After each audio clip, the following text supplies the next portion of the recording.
किसी भी महावाक्य को पकड़कर हम योग का प्रयोग करते हैं क्या? ठीक है दीप्ति बहन, आज आप मुरली रीड करने वाले हैं ना? जी दीदी। पता है ना आपको कौन सी जी जी। मुरली? जी योग जी। कराएंगी ना आप? नहीं नहीं दीदी, शेरू भाई जी लगा देंगे या आप करा दें, जैसे ठीक समझे। जी, ओम शांति। लगा दीजिए फिर शेरू भाई जी।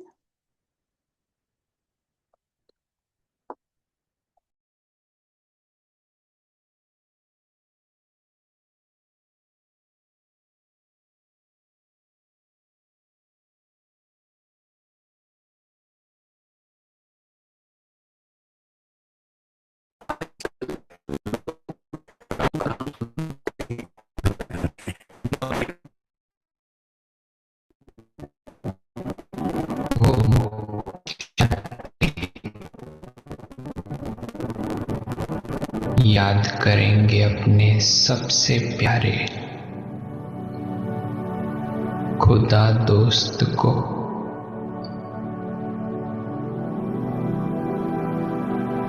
रावण से बचाने वाला, दुखों से लिबरेट करने वाला,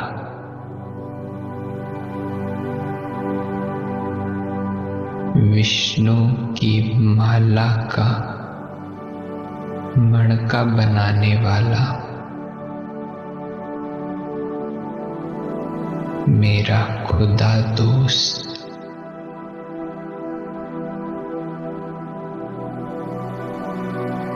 इन आंखों से चाहे ना दिखे, पर सदा मेरे साथ रहता है।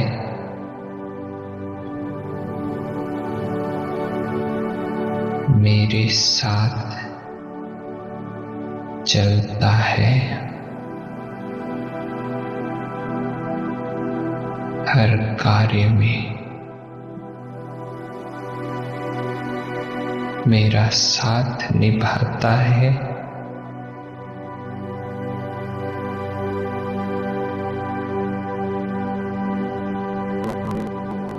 ऐसा दोस्त, ऐसा साथी फिर सारे कल्प में नहीं मिलेगा।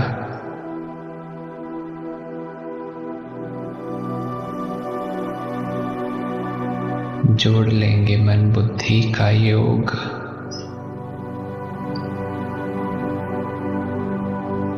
खुदा दोस्त के साथ।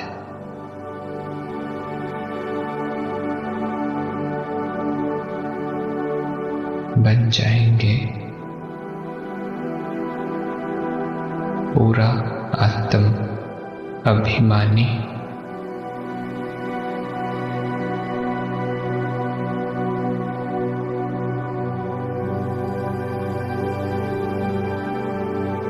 भूल जाएंगे देह और दुनिया।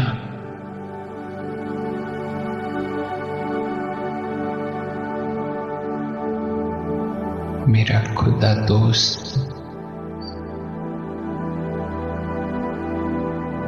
मुझे ले चलने आया है।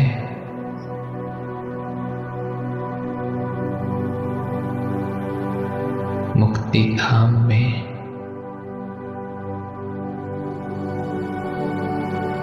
स्वीट होम में।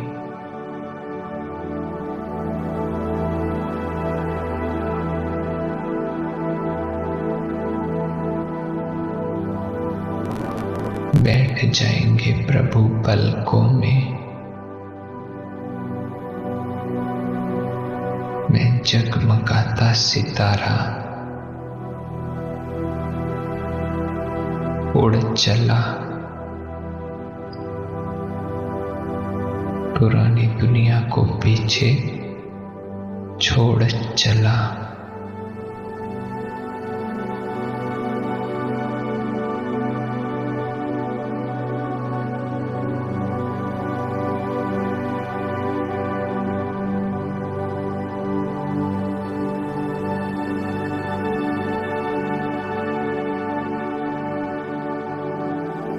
बाबा के साथ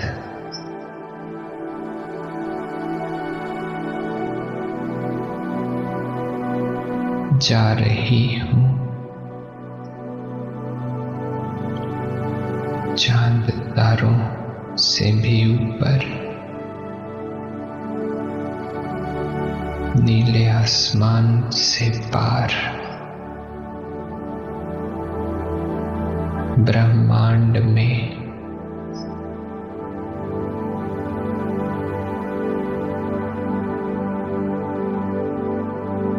निराकारी दुनिया,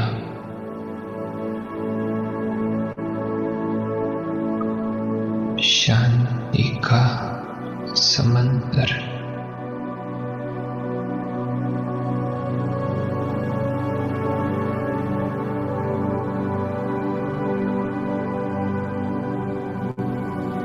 देखेंगे स्वयं को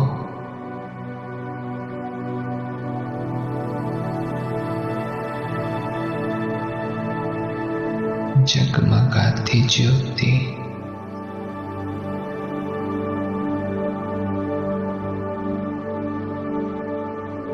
बाबा के साथ बैठ गई।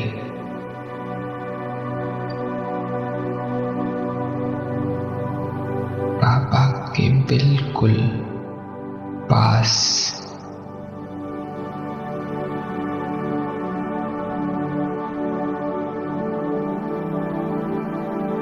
बाबा से प्यार की किरणें उतर उतर कर मुझ में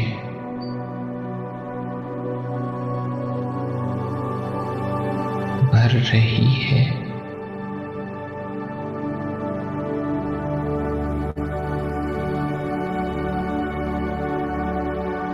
मैं जगमगाती रोशनी,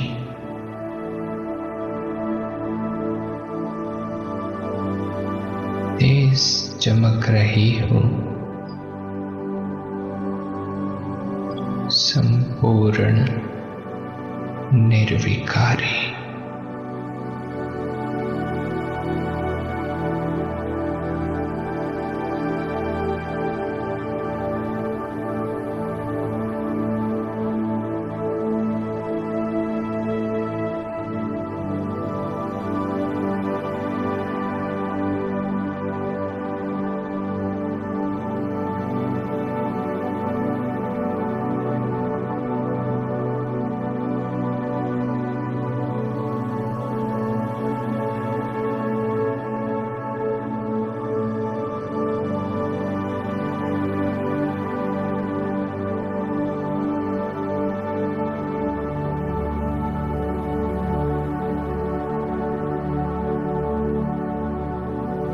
बाबा के साथ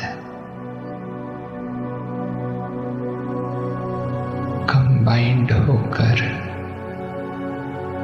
एकदम चार्ज हो गई मैं।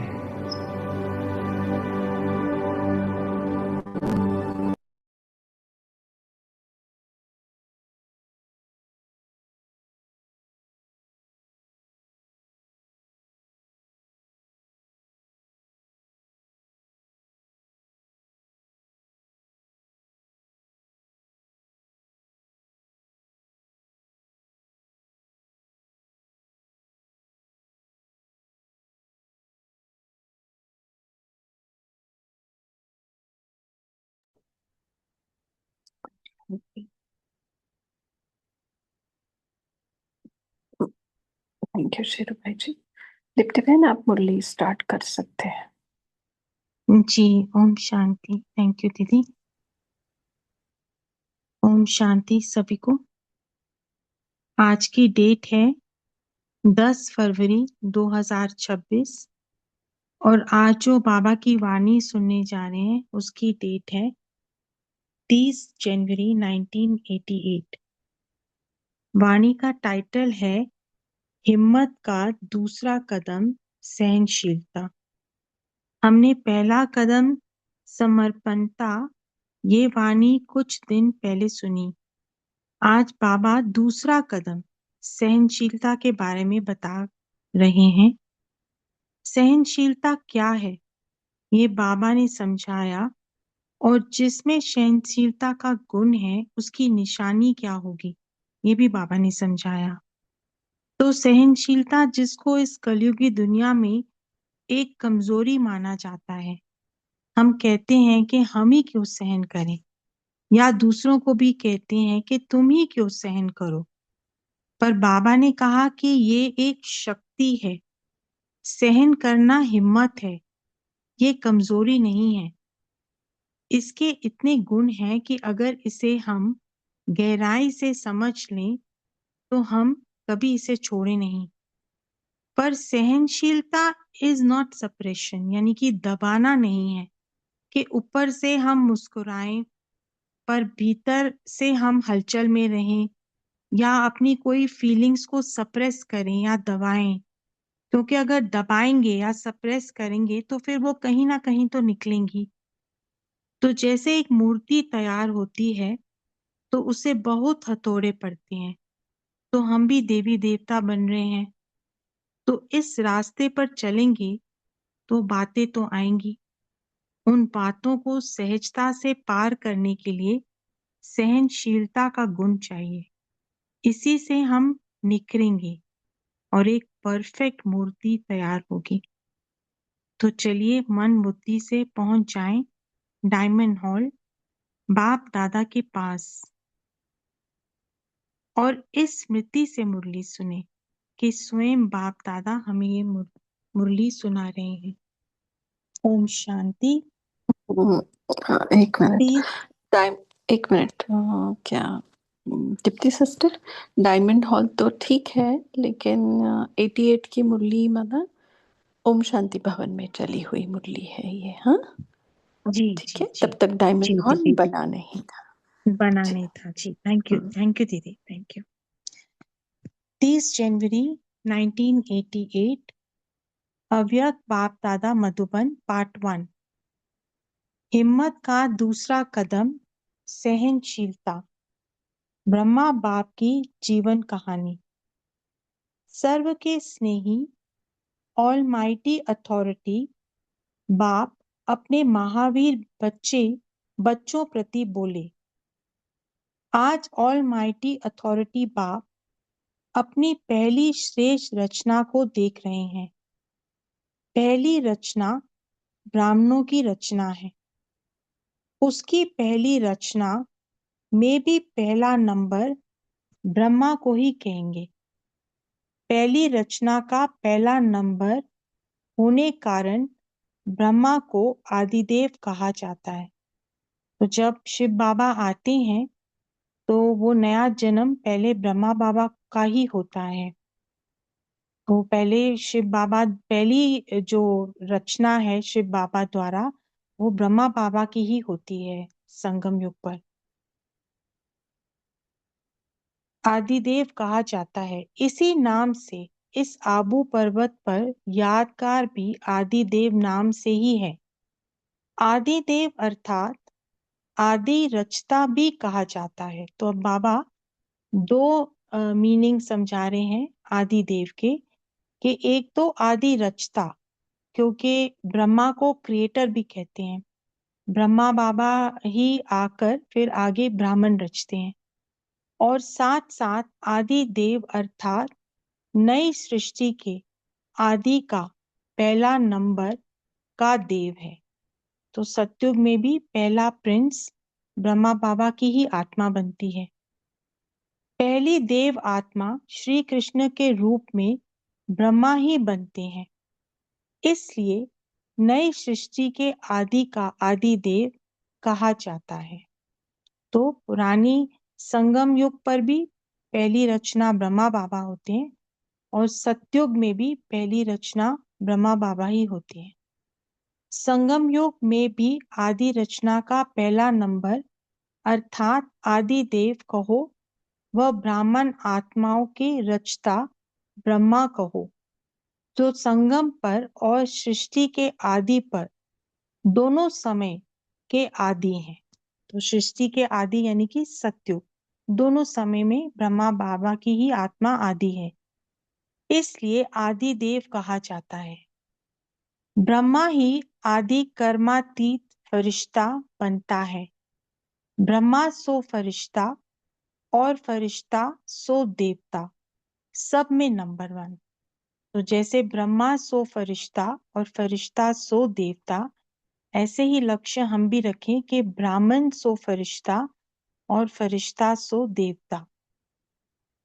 ऐसे नंबर 1 क्यों बने? किस विधि से नंबर 1 सिद्धि को प्राप्त किया? आप सभी ब्राह्मण आत्माओं को ब्रह्मा को ही फॉलो करना है। क्या फॉलो करना है? वो बाबा पूछ रहे हैं। इसका पहला कदम समर्पणता, ये तो पहले सुनाया है। पहले कदम में भी सब रूप से समर्पण बन के दिखाया। तो ब्रह्मा बाबा को जैसे ही ज्ञान मिला, उन्होंने कुछ सोचा नहीं, एक धक से सब कुछ यज्ञ में समर्पण कर दिया। दूसरा कदम सहनशीलता।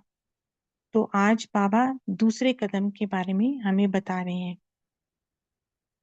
जब समर्पण हुए तो बाप से सर्वश्रेष्ठ वर्षा तो मिला, लेकिन दुनिया वालों से क्या मिला? सबसे ज्यादा गालियों की वर्षा किस पर हुई? चाहे आप आत्माओं को भी गालियां मिली या अत्याचार हुए, लेकिन ज्यादा ओम क्रोध व गुस्सा। ओम शांति दीप्ति सिस्टर, तेजल सिस्टर का रिक्वेस्ट है कि थोड़ा सा स्लो पढ़े मुरली। ठीक जी, मैं थोड़ा स्लो हो गई थी, मैंने देख लिया था वो मैसेज। जी। थैंक यू दीदी। लेकिन ज्यादा क्रोध व गुस्सा ब्रह्मा को ही मिलता रहा। तो जब ब्रह्मा बाबा को ज्ञान मिला, उन्होंने पवित्रता को धारण किया, तो और फिर वो ज्ञान और बच्चों को बांटा, तो बहुत विरोध हुआ उसका। और फिर उन बच्चों ने भी जब धारण किया उस ज्ञान को, और उन्होंने भी पवित्रता को अपनाया, तो फिर उनके ऊपर भी बहुत अत्याचार हुए, बहुत क्रोध हुआ, बहुत गुस्सा हुआ। लौकिक जीवन में जो कभी एक अपशब्द भी नहीं सुना, लेकिन ब्रह्मा बना, तो अपशब्द सुनने में भी नंबर 1 रहा। तो ब्रह्मा बाबा अपशब्द सुनने में भी नंबर 1, क्योंकि लौकिक जीवन में तो उनकी बहुत एक ऊंची नजर से उनको देखा जाता था, उनकी बहुत रिस्पेक्ट थी। लेकिन ज्ञान में आने के बाद उनका बहुत विरोध हुआ। सबसे ज्यादा सर्व के स्नेही जीवन व्यतीत की, लेकिन जितना ही लौकिक जीवन में सर्व के स्नेही रहे, उतना ही अलौकिक जीवन में सर्व के दुश्मन रूप में बने। बच्चों के ऊपर अत्याचार हुआ, तो स्वतः ही इनडायरेक्ट बाप के ऊपर अत्याचार हुए, क्योंकि जब बच्चों ने भी पवित्रता को धारण किया, तो बहुत विरोध हुए। तो उन्होंने सबने कहा कि इनको ये कौन ज्ञान दे रहा है, तो उंगली ब्रह्मा बाबा के ऊपर ही उठी। लेकिन बाबा ने उस परिस्थिति को कैसे पार किया? लेकिन सहनशीलता के गुण से व सहनशीलता की धारणा से मुस्कुराते रहे, कभी मुरझाए नहीं। कोई प्रशंसा करे और मुस्कुराए, इसको सहनशीलता नहीं कहते। अब बाबा हमें सहनशीलता क्या है उसकी परिभाषा समझा रहे हैं। लेकिन दुश्मन बन क्रोधित हो अब शब्दों की वर्षा करे, ऐसे समय पर भी सदा मुस्कुराते रहना। संकल्प मात्र भी मुरझाने का चिन्ह चेहरे पर न हो, इसको कहा जाता है सहनशीलता। तो अगर हमारी कोई प्रशंसा करे और हम मुस्कुराएं, तो वो सहनशीलता नहीं है। लेकिन कोई हमारा दुश्मन हो, अपशब्द बोले, हमारे पे क्रोध करे, और फिर भी हम मुस्कुराते रहे, मुरझाए नहीं, यानी कि ऊपर से भी और अंदर से भी हमारी स्थिति एकदम एक रस हो। तो बाबा ने कहा वो सहनशीलता है। दुश्मन आत्मा को भी, अब ये दूसरा पॉइंट, पहले तो मुरझाए नहीं, दुश्मन आत्मा को भी रहम दिल भावना से देखना, बोलना, संपर्क में आना, इसको कहते हैं सहनशीलता। तो उसको, उस आत्मा को भी रहम की दृष्टि से देखना व बोलना।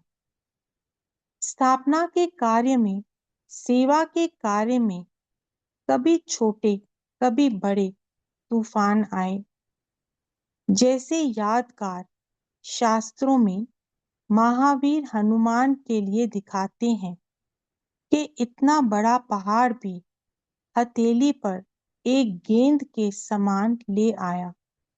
तो जो हनुमान का जो चित्र है, पहाड़ उठा के वो उड़ के जा रहे हैं, वो एक्चुअली ब्रह्मा बाबा की ही यादगार है कि उन्होंने इतनी बड़ी बड़ी परिस्थितियां आई, लेकिन उन परिस्थितियों को बहुत हल्का बना दिया, एकदम हाथ में उठा लिया और उड़ के ऊंची स्थिति से उनको पार किया। ऐसे कितनी भी बड़ी पहाड़ समान समस्या हो, तूफान हो, विघ्न हो, लेकिन पहाड़ अर्थात बड़ी बात को छोटा सा खिलौना बनाए, खेल की रीति से सदा पार किया। वह बड़ी भारी बात को सदा हल्का बनाए, स्वयं भी हल्के रहे और दूसरों को भी हल्का बनाए। तो इतनी बड़ी भी बात भी आई, लेकिन उसको खेल की रीति से ब्रह्मा बाबा ने पार किया। तो खुद भी हल्के रहे और दूसरों को भी कहा कोई बात नहीं, वो अज्ञानी हैं, उनको कुछ समझ नहीं है। तो इस तरह से दूसरों को भी हल्का बनाया। इसको कहते हैं सहनशीलता। छोटे से पत्थर को पहाड़ नहीं, लेकिन पहाड़ को गेंद बनाया। तो कई बार हम छोटी सी परिस्थिति को बहुत बड़ा बना देते हैं, लेकिन ब्रह्मा बाबा ने बड़ी परिस्थिति, बड़े पहाड़ को गेंद बनाया, बिल्कुल छोटा, हल्का। विस्तार को सार में लाना, ये है सहनशीलता। विघ्नों को, समस्या को अपने मन में व दूसरों को आगे विस्तार करना, अर्थात पहाड़ बनाना है। तो कैसे हम परिस्थिति को पहाड़ बना देते हैं? जब हम अपने मन में उसका एक तो चिंतन करते रहते हैं और फिर हम दूसरों को भी उसके बारे में बहुत बताते हैं, तो हम वो छोटी जो परिस्थिति होती है उसको बहुत बड़ा बना देते हैं। लेकिन विस्तार में न जाए, नथिंग न्यू के फुल स्टॉप से बिंदी लगाए, बिंदी बन आगे बढ़े। तो जैसे लौकिक में भी अगर हमारे सामने कोई परिस्थिति आती है, हम उसको पार करते हैं, थोड़े समय के बाद वो परिस्थिति, सेम परिस्थिति फिर आ जाती है। तो हमें पता है हमने पहले भी इसको पार किया है, अब हम फिर पार कर लेंगे आसानी से। तो हम भी कल्प कल्प ये परिस्थितियां पार करते आए हैं। तो ये स्मृति रहे कि ये नथिंग न्यू है, पहले भी पार किया, अभी भी पार कर लेंगे। तो फुल स्टॉप लगाए, बिंदी लगाई यानी कि फुल स्टॉप, और उसका कोई विस्तार नहीं किया, और बिंदी बन आगे बढ़े, यानी कि अपनी आत्मिक स्थिति में स्थित होकर आगे बढ़े। इसको कहते हैं विस्तार को सार में लाना। सहनशील श्रेष्ठ आत्मा सदा ज्ञान योग के सार में स्थित हो, ऐसे विस्तार को, समस्या को, विघ्नों को भी सार में ले आती है, जैसे ब्रह्मा बाप ने किया।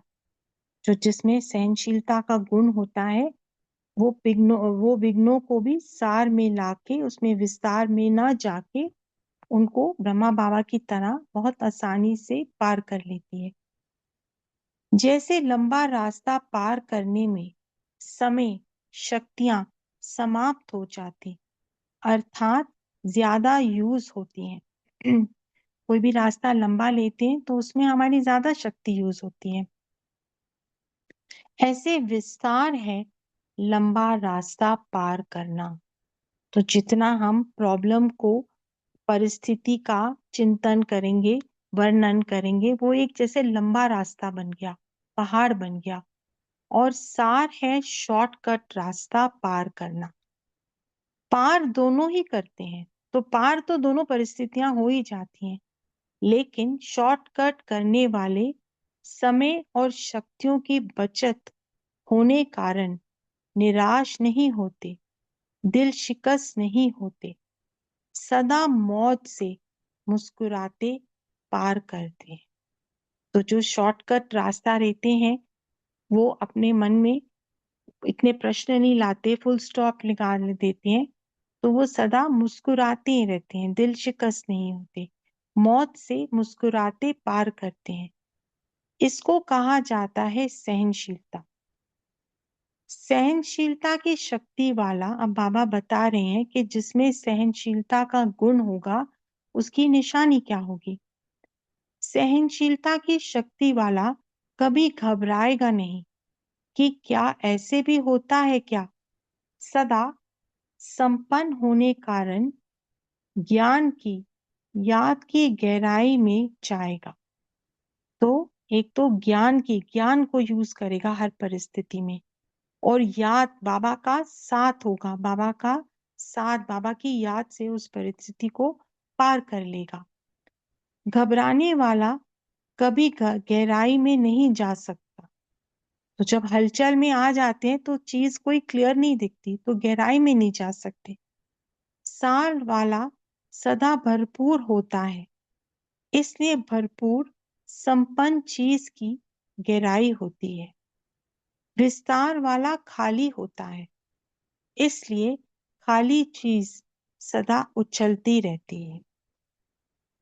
तो विस्तार वाला ये क्यों, ये क्या, ऐसा नहीं, वैसा, ऐसा होना नहीं चाहिए, ऐसे संकल्पों में भी उछलता रहेगा, और वाणी में भी सबके आगे उछलता रहेगा। तो जो विस्तार में जाता है वो प्रश्नों में उलझ जाता है, जिसको बाबा कहते हैं वो संकल्पों में उछलना। तो वो वाणी में भी उछलता, फिर उसका भी वर्णन करता है ना। और जो हद से ज्यादा उछलता है तो क्या होगा, हाँफता रहेगा, स्वयं ही उछलता, स्वयं ही हाँफता, और स्वयं ही फिर थकता। तो स्थूल रूप से भी अगर हम उछलेंगे तो हाँफेंगे, और हाँफेंगे और थकेंगे।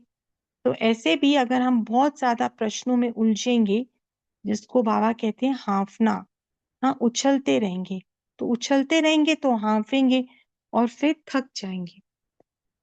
सहनशील इन सब बातों से बच जाता है क्योंकि वो फुल स्टॉप लगाता है, इसलिए सदा मौज में रहता, उछलता नहीं, उड़ता है। इसको अंडरलाइन करें, उछलता नहीं है, बल्कि उड़ता है। इतनी उसकी हल्की स्थिति हो जाती है कि ऊंची स्थिति से विघ्नों को पार कर लेता है। दूसरा कदम सहनशीलता, ये ब्रह्मा बाप ने चल करके दिखाया।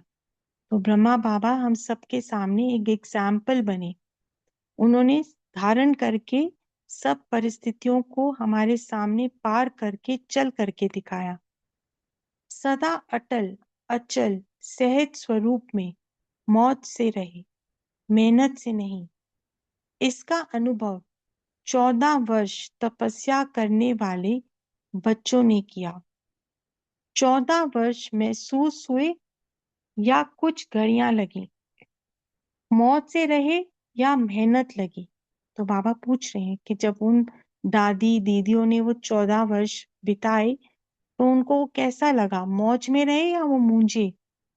वैसे स्थूल मेहनत का पेपर भी खूब लिया, कहाँ नाद से पलने वाले और कहाँ गोबर के गोले भी बनवाए। तो जितनी भी दादी दीदियां समर्पण हुई थी उस टाइम, उनकी छोटी आयु थी, तो वो बहुत ऊंचे घरानों की आई थी, काफी सारी दादियां और दीदियां।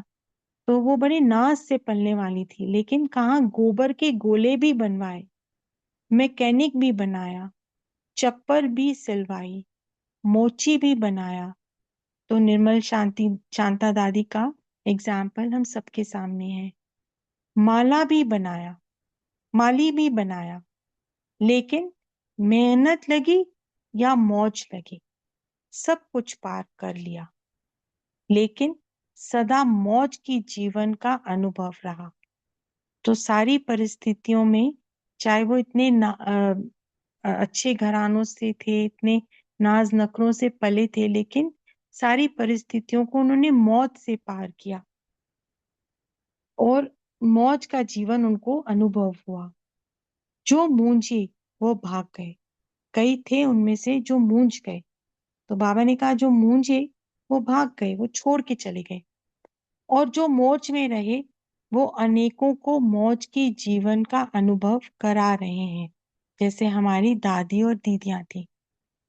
अभी भी अगर वही 14 वर्ष रिपीट करें तो पसंद है ना।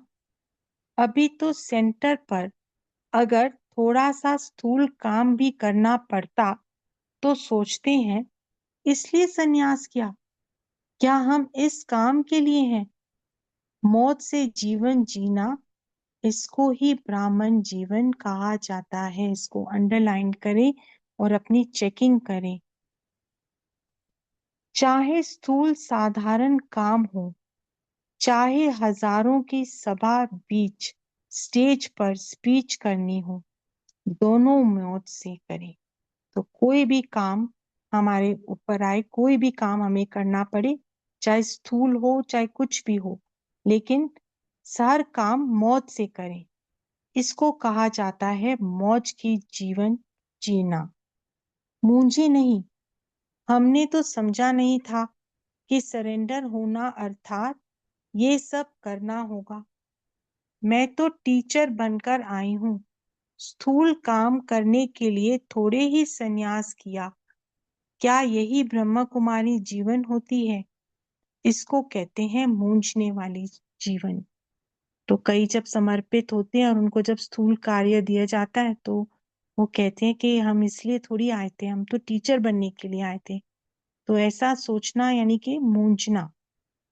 ब्रह्म कुमारी बनना अर्थात दिल की मौज में रहना। इसको अंडरलाइन करें, दिल की मौज में रहना, ना कि स्थूल मौजों में रहना, क्योंकि स्थूल की जो मौजें हैं वो तो अल्पकाल के लिए हैं। दिल की मौज से किसी भी परिस्थिति में, किसी भी कार्य में मूंझने को मौज में बदल देंगे। तो जो दिल से मौज में रहेगा वो किसी भी परिस्थिति को में मूंझेगा नहीं, उसको मौज में बदल देगा, उसको बहुत सहजता से खुशी से पार कर लेगा।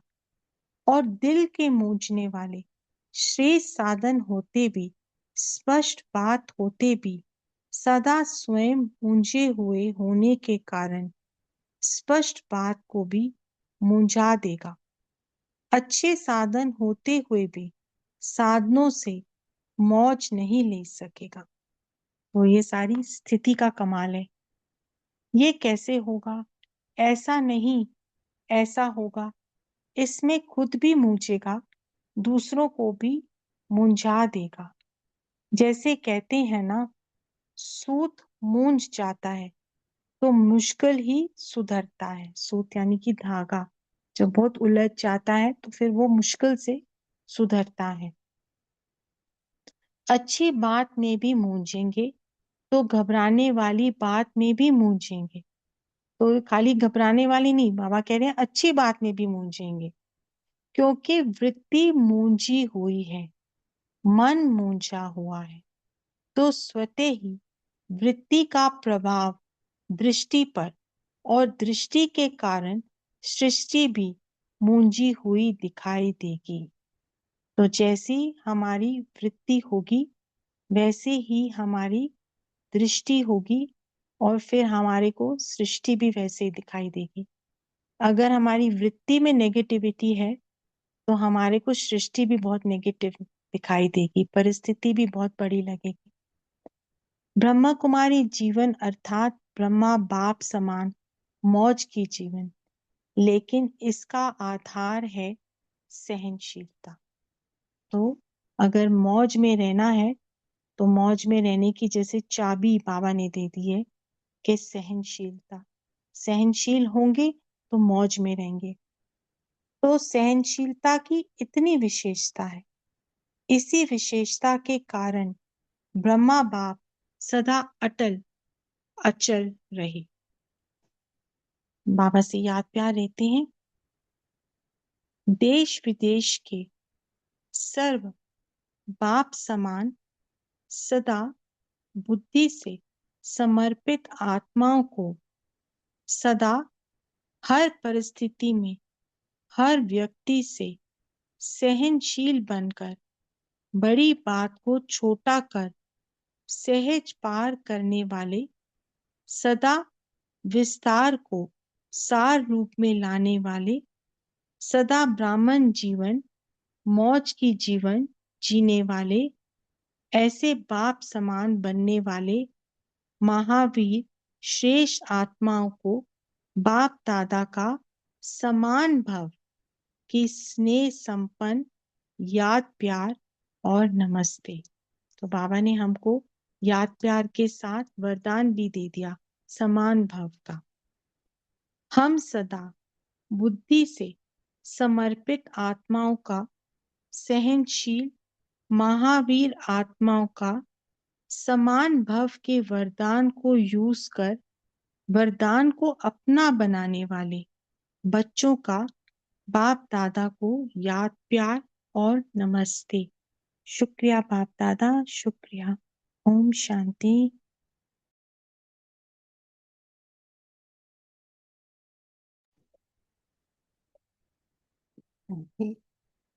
थैंक यू दीप्ति बहन।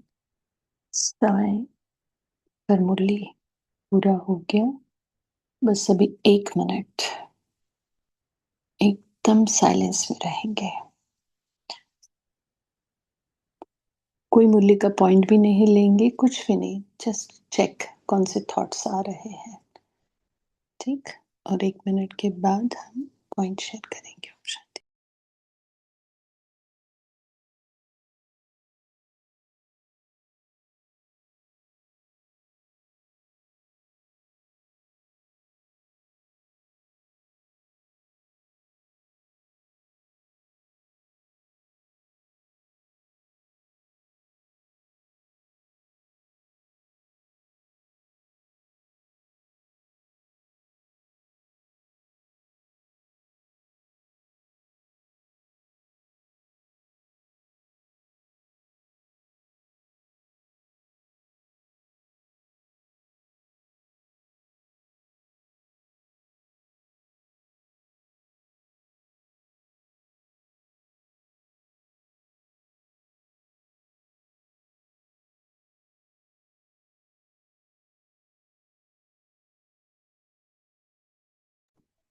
शांति।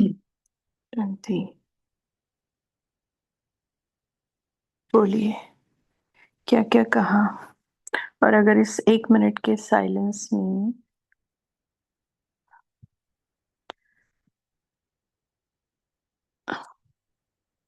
अगर हमें सवेरे की मुरली के या जो मेरा बाबा बुक पढ़ा वो या फिर इस मुरली के पॉइंट आ रहे थे मन में तो बहुत अच्छी बात है, लेकिन ये छोड़ के अगर कुछ और आ रहा था जो ज्ञान और योग के साथ या हमारे लक्ष्य को छोड़कर था तो थोड़ी चिंता की बात है और चेकिंग की बात है। चिंता तो छोड़ो, चेकिंग की बात है। जो बाबा ने कहा ना, जो घबराने वाले होते हैं वो गहराई में नहीं जा सकते। चलो बोलो आज की मूल्य में क्या कहा। और संगीता बहन और शेरू भाई ने चैट बॉक्स नहीं चेक किया है, बोलिए क्या क्या कहा बाबा ने। दूसरा कदम सहनशीलता।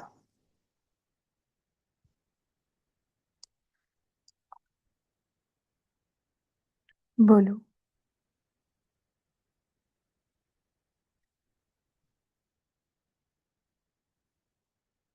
अच्छा कुछ नहीं बोला बाबा ने।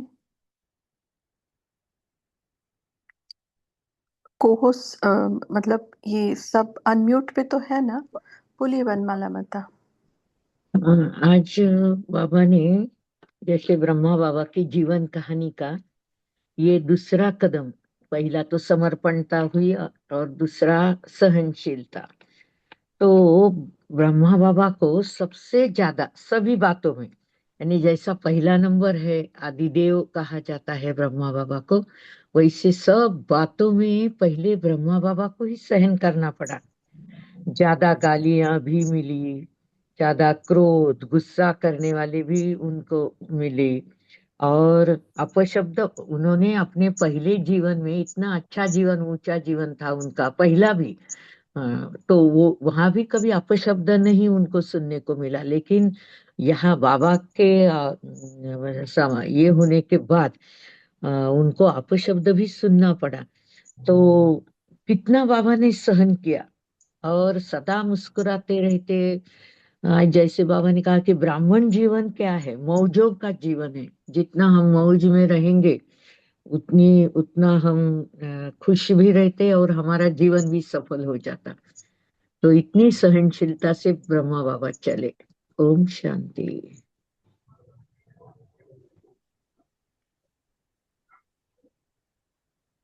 हम्म। ओम शांति। तो मुझे ये शेयर करना था कि जैसे हमारे मेन इंजन ब्रह्मा बाबा, उन्होंने जितना भी सहन किया, ग्लानि सुनी, क्या क्या सुना, तो सेम ऐसे ही हम डिब्बों को भी सहन करना पड़ता है।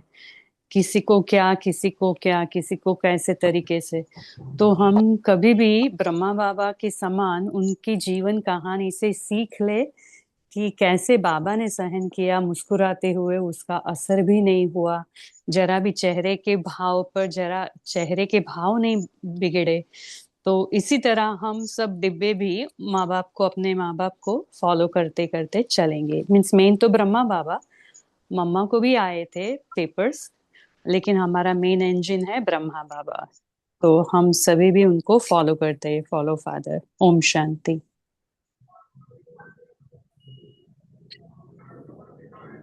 लक्ष्मी बहन बोलिए, आपका माइक अनम्यूट है।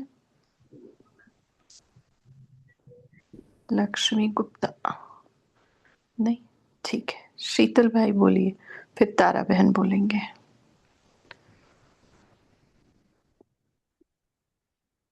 माइक अनम्यूट ही रहता है। बोलिए तारा बहन। जी दीदी, ओम शांति। तो बाबा ने वही हमें समझा रहे हैं कि जब हमारी में सहन करने की शक्ति रहेगी तो ही हम मुस्कुरा कर जी सकते हैं। नहीं तो फिर हम सहन शक्ति नहीं रहेगी तो फिर हम उछलते रह जाएंगे और उछलते उछलते हम थक भी जाएंगे। तो वही बाबा हमें समझा रहे कि अपनी स्थिति ऊंची बनानी है और उड़ते रहना है, और जैसे कि हमें हल्के रहना है। और जब हम अपने हल्के रहेंगे तो हम दूसरे को भी हल्के बना सकेंगे, उनको भी सिखा सकेंगे सहन शक्ति की महत्व क्या होती है। तो बाबा यही बताते हैं कि बड़े बड़े बातों को और बड़ी मत बनाओ, उसको विस्तार को सार में लाकर बिंदी लगा दो, फुल स्टॉप लगा दो, नथिंग न्यू, फुल स्टॉप से बिंदी लगा करके, और एकदम सहन करने की शक्ति अपने में धारण करना है, तो ही हम मुस्कुरा सकेंगे। ओम शांति दीदी। बोलिए सुचिता बहन। ओम शांति दीदी। आज दूसरे दूसरे कदम में बाबा ने कहा कि जैसे ब्रह्मा बाबा ने सहनशीलता पर चलकर सदा अचल अडोल सहज स्वरूप में मौज में रहे, मेहनत नहीं की, वैसे ही जो मूंझे वो भाग गए, और जो मौज में रहे वो अनेकों को मौज की जीवन का अनुभव करा सके। तो बाबा ने कहा कि मौज में जीवन जीना, इसको ही ब्राह्मण जीवन कहा जाता है। ओम शांति। ज्योत्सना बहन बोले, फिर अंकुर भाई बोलेंगे। ज्योत्सना बहन नहीं, विनीता बहन। हाँ sorry। ओम शांति दीदी। तो बाबा आज बता रहे हैं कि ब्रह्मा कुमारी बनना अर्थात दिल की मौज में रहना, न कि स्थूल मौजों में रहना। और दिल की मौज से हम लोग किसी भी परिस्थिति में और किसी भी कार्य में मूंझेंगे नहीं, बल्कि वो हमारे पास बाहरी कार्य कुछ भी तरह का रहेगा, परिस्थितियां कुछ भी तरह की रहेगी, बहुत विघ्न वाले भी लोग अगर आएंगे, लेकिन क्या है कि हम दिल की मौज में रहेंगे तो वो पार भी हो जाएगा, और हमारी स्व स्थिति के कारण बाहर की परिस्थिति भी वो छोटी हो जाएगी। तो बाबा कहते हैं कि ऐसा नहीं कि बहुत सारे साधन है आपके पास, तो वो उस स्थिति में जो दिल की मौज में रहेंगे वो साधनों के द्वारा मौज नहीं लेंगे या अनुभव उसको ज्यादा नहीं कर सकेंगे, क्योंकि उनको अंदर से ही इतनी अच्छी वो मौज वाली स्थिति रहती है कि बहुत ज्यादा वो साधनों पर भी डिपेंडेंसी उनकी नहीं रहेगी। ओम शांति। जी। शेरू भाई बोले। ओम शांति। दीदी, जो सहन करने की शक्ति की बात होती है, जो हम सहन शक्ति का जो सहन करता है वो महान बनता है, पूज्य बनता है। जैसे दीप्ति बहन ने एग्जाम्पल दिया सार में पहले, ये पत्थर होता है, जो पत्थर पहनी है थोड़ी सहनी सहन कर लेता है, उसकी मूर्ति बनती है, फिर विधि पर पूजा होती है। जो सहन नहीं होता तो वो पैड़ी में लगा देता है या वहां पे लगा देता है जहाँ नारियल फोड़ते हैं, उस पर फिर सारी उम्र परिस्थितियां आती है। इसलिए हमें सहन शक्ति को धारण करना। ओम शांति। जैसे ब्रह्मा बाप ने सहन किया, चलो डोल रहे। और सहन करना माना सहन कर लिया है, वो सहन नहीं लगना चाहिए, है ना। मैं सहन कर रहा हूं, मैंने इतना सहन किया, नहीं वो नहीं। जी, जैसे कितने बुक में। Mic unmute. ओम शांति दीदी। जी सहन बोलिए। जी, अभी जो सहन शक्ति के बारे में हम डिस्कस कर रहे हैं, तो सहन करने की शक्ति जो ब्रह्मा बाबा में भरपूर थी, सहन शक्ति से ही हमें जो हर्षित मुक्ता, प्रेम और क्षमा, ये गुण हमारे इमर्ज हो जाते हैं जब हम सहन करने लगते हैं तो। और सहन करना माना निगेटिव को पॉजिटिव करके उसको सहन करना है, ना कि उसने ये किया ऐसा नहीं। और जब हम सहन करते हैं तो रहम की भावना हर एक आत्मा के प्रति हमारे दिल में होती है, ना कि कोई नफरत या इसने मुझे ऐसा कहा उसने ऐसा कहा, नहीं। जब वो हम ऐसे पॉजिटिव करके सहन करते हैं तो सामने वाले की आत्मा के भी जो कठोर संस्कार है वो भी शीतल हो जाने लगते हैं जब वो हम सहन शक्ति को धारण करते हैं। और सहन शक्ति को धारण करने से पर ड्रामा पर भी हमारा पूरा निश्चय हो जाता है, क्योंकि हमें मालूम होता है कि हर एक आत्मा का अपना अपना पार्ट है, अलग अलग पार्ट है, वो अपना पार्ट बजा रही है। अगर ये हम समझ जाए तो उसके व्यवहार से हम प्रभावित नहीं होंगे, और प्रभावित नहीं होंगे तो आपस में एक संबंध में हमारे मधुरता आएगी, और मधुरता आने से हर्षित मुक्ता, प्रेम और क्षमा का भाव आ ही जाएगा। इसलिए ये सहनशीलता का गुण को हो या शक्ति को हो, सबसे इम्पोर्टेंट है। किंवा रोजची कामं करत असताना किचन जास्त खराब होऊ नये, खूप जास्त एकाच वेळी आपल्याला किचन आवरावं लागू नये, रोजच्या रोज ते साफ आणि नीट।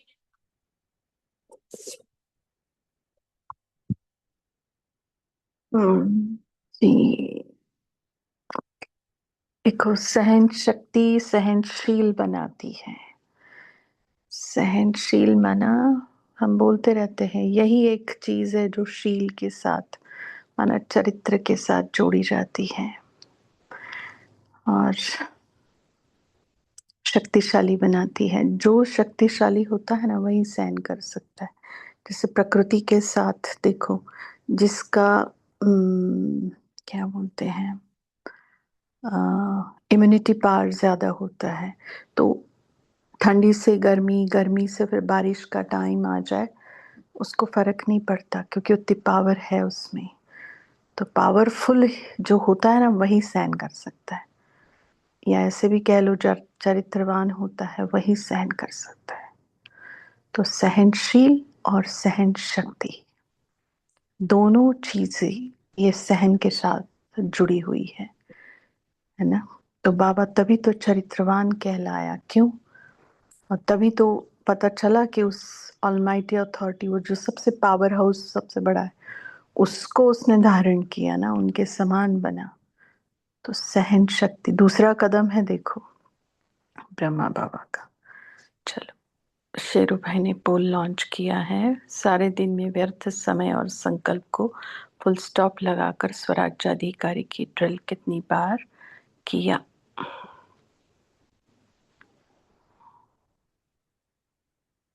स्मृति में नहीं रहा। 1 से 5 बार, 6 से 10 बार, 10 बार से अधिक।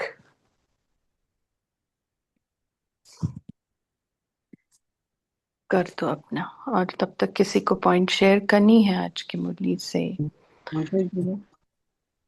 बोल सकते हैं, क्योंकि मुझे अभी स्क्रीन पे नहीं दिख रहा है किसने हैंड रेज वगैरह किया होगा। तो नहीं होता है बोलिए। मेरा।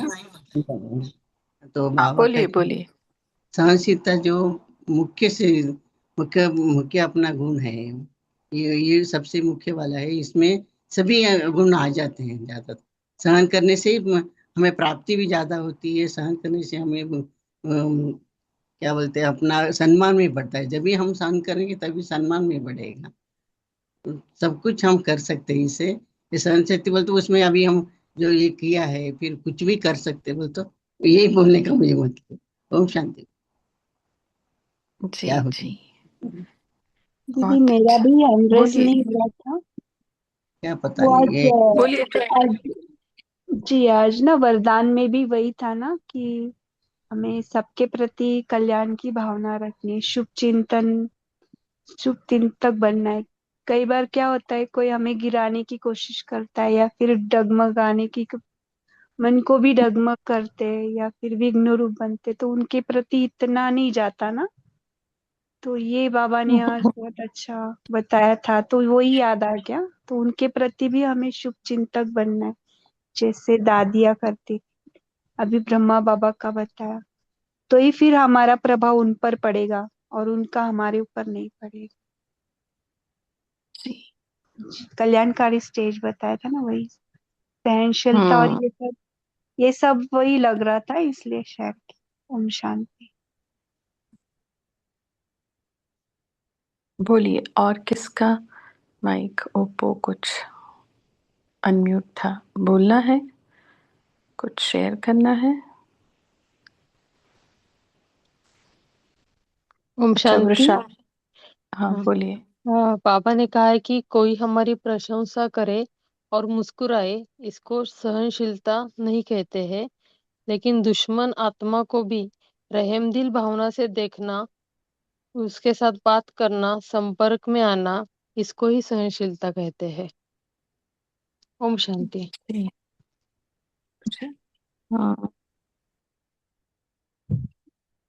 और देखो, सहन शक्ति कब बढ़ती? जैसे बाबा का बाबा से प्यार था, है ना, ब्रह्मा बाबा का शिव बाबा से अटूट प्यार, निश्चय, सब कुछ अटूट था।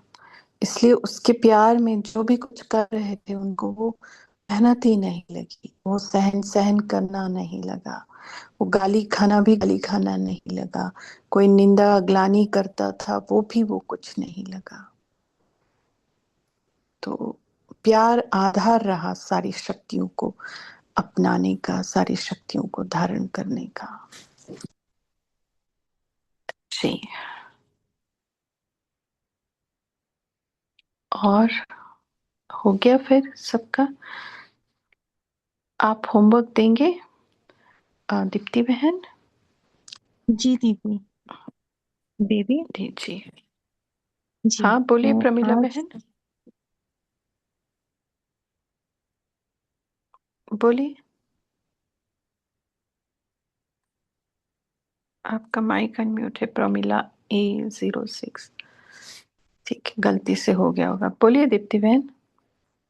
जी, ओम शांति। तो आज जैसे बाबा ने हमें 4 बातें बताई सहनशीलता के लिए। तो पहली बात है कि किसी भी परिस्थिति में मुरझाना नहीं, और जो आत्माएं विघ्न रूप बनती हैं उनके प्रति भी रहम दिल बनना। तीसरी बात, बड़ी बात को छोटी बनाना, उसका वर्णन नहीं करना। चौथी बात, विस्तार में न जाना, फुल स्टॉप लगाना। तो इन सब बातों का हम अपनी चेकिंग करेंगे इन सब के ऊपर कि हम कहाँ तक इनको धारण करते हैं, कहाँ तक हम इन बातों में पहुंचे हैं, और उसी अनुसार हम अपने पुरुषार्थ को आगे बढ़ाएंगे। और दूसरा, अपना लक्ष्य रखेंगे, क्योंकि जब लक्ष्य बहुत क्लियर होता है ना, तो फिर हमें पता है कि हमने यहाँ पहुंचना है, तो उसके लिए कुछ सहन करना भी पड़े तो बहुत आसानी से सहन कर लेते हैं। ओम शांति।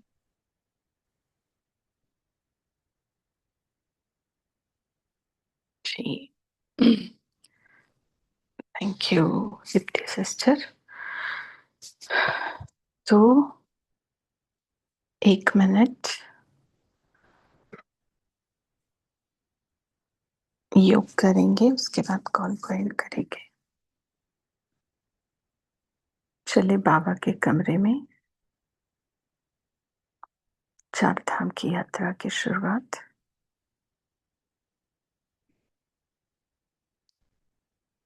और इसी संकल्प से बाबा से वरदानी दृष्टि और वरदानी हाथ का अनुभव करें कि जैसे बाबा ने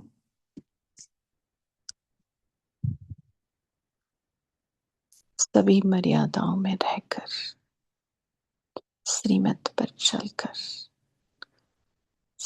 सहन शक्ति को धारण किया, वैसे मैं भी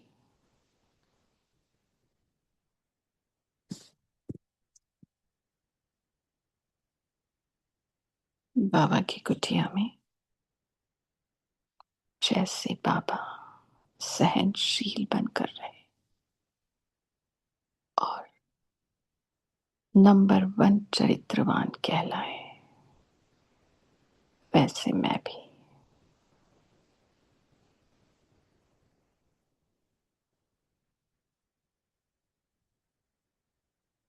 हिस्ट्री हॉल में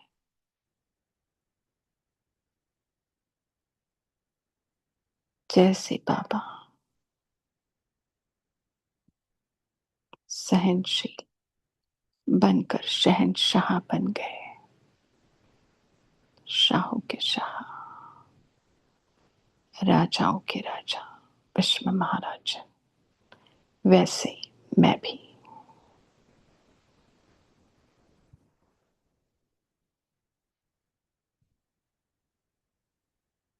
शांति स्तंभ।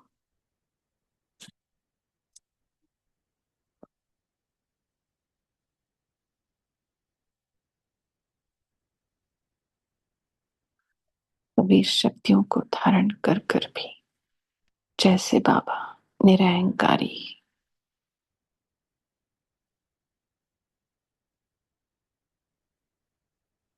वैसे मैं भी